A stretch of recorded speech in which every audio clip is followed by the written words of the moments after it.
కార్మికుల విజయం, సూర్యప్రకాశ్ విజయం కాదు. ఈ ప్రతి కార్మికుల విజయం. కార్మికుల సంక్షేమమే, కార్మికుల పక్షాన నిలబడి పనిచేసుకునే నా బాధ్యత. కార్మికుల కొరకు రాజీ లేని పోరాటం. ఇలా జీతభత్యాల విషయం కానీ, ప్రతి విషయంలో, పని విషయంలో కానీ కూడా కార్మికుల పక్షాన నిలబడి కార్మికుల కొరకే పనిచేయడంతో ఈరోజు మూడోసారి కూడా విజయం జరిగింది. ఏ రోజైనా నాయకుడు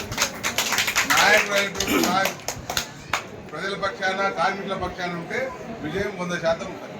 ఇవాళ ఈరోజు విజయంలో వాళ్ళు వందల రకాల హామీలు, వందల ఈ 500 ఓట్లకు దాదాపు 40-50 లక్షల రూపాయలు ఖర్చు. ఈ 500 ఓట్లకు కార్మికుల విజయం.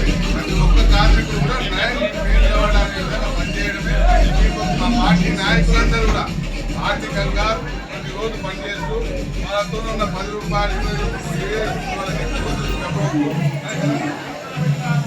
వాళ్ళందరూ కూడా పనిచేస్తూ చూసిన విధంగా వాళ్ళ ఇంటి ఉన్నకానికి ఖర్చు పెడుతూ 10 నెలల కాలమైంది ఎన్నికలకు నోటీస్ ఇచ్చి. 10 నెలల రోజులలో ప్రతిరోజు ఏదో సమస్య మీద మాట్లాడుతూ ప్రజల సమస్యలు, కార్మికుల సమస్యల మీద మా చైర్మన్ సార్ కానీ, మా కౌన్సిలర్లు కానీ, మా ఎమ్మెల్యే మాజీ మా పార్టీ నాయకులు, పార్టీ అధ్యక్షులు అందరూ ప్రతి ఒక్కరు కార్మికులు కూడా నేను నిలబడ్డది కాదు, వాళ్ళే కార్మికులే మేము పోరాటం చేస్తున్నామని పోరాటం చేసి